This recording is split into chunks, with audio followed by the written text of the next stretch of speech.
আসসালামু আলাইকুম এভরিওয়ান। প্রতিদিনের মতো আজকেও নতুন একটি রেসিপি নিয়ে হাজির হলাম।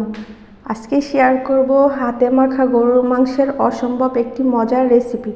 তো রান্নাটি করার জন্য এখানে আমি 1 কেজির মতো গরুর মাংস নিয়েছি, দিয়ে দিলাম গরম মশলা। তো এখন দিয়ে দিচ্ছি পেঁয়াজ কুচি আর দিয়েছি সাথে 2-3টা কাঁচামরিচ। তো এখন দেব জিরা বাটা, রসুন বাটা আর আদা বাটা আমি একসাথে দিয়ে দিলাম। তো আজকে আমি হাতে মাখিয়ে রান্নাটা করব গরুর মাংসটা। তো সবাই পুরো ভিডিও জুড়ে আমার সাথেই থাকবেন। এখন আমি দিয়ে দিচ্ছি মরিচের গুঁড়া, যেহেতু গরুর মাংসতে মরিচের গুঁড়াটা একটু বেশি পরিমাণে দিতে হয়, তাহলে খেতে ভালো লাগে। এখন দিয়ে দিচ্ছি হলুদের গুঁড়া। তো এরপর আমি দিয়ে দেব স্বাদ মতো লবণ। তো এখন আমি লবণটাও দিয়ে দিচ্ছি স্বাদ মতো। গরুর মাংস পছন্দ করে না এমন মানুষ খুঁজে পাওয়াই মুশকিল। বেশিরভাগ মানুষেরই এই মাংসটা অনেক বেশি পছন্দের, আমারও অনেক বেশি পছন্দের। তো আমি ট্রাই করেছি আমার মতো রান্নাটি করার জন্য, আশা করছি আপনাদের ভালো লাগবে। তো এখন আমি দিয়ে দিচ্ছি কিছু তেজপাতা।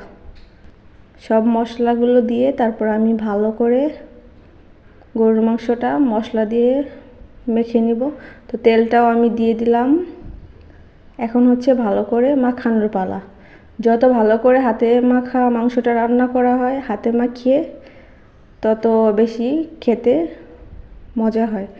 তো চেষ্টা করবেন ভালোভাবে একদম মশলাটাকে মাখিয়ে দেওয়ার জন্য। তো এখন আমি ভালো করে মেখে নিচ্ছি গরুর মাংসটা। কে কোথা থেকে দেখছেন অবশ্যই কমেন্ট করবেন। আমার মাখানো হয়ে গেছে, এখন আমি বসিয়ে দিলাম। তো মাংসটাকে এখন আমি সুন্দর করে কষিয়ে নিব। তো আমি কোনো পানি অ্যাড করি নাই, ঢাকনা দিয়েছিলাম কিছুক্ষণের জন্য। তো পানি বের হয়েছে এমনিতেই। এখন শুধু আমি কষিয়ে নিব, চুলাটা মিডিয়াম আঁচে থাকবে, এভাবেই আমি মাংসটাকে কষাবো ভালো করে। তো এখন আমি আলুটা দিয়ে আর কি কিছু পানি দিয়েছি অল্প পরিমাণে। তো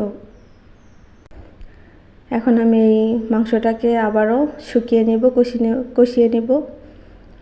তো পানিটা আমার শুকিয়ে গেছে প্রায়।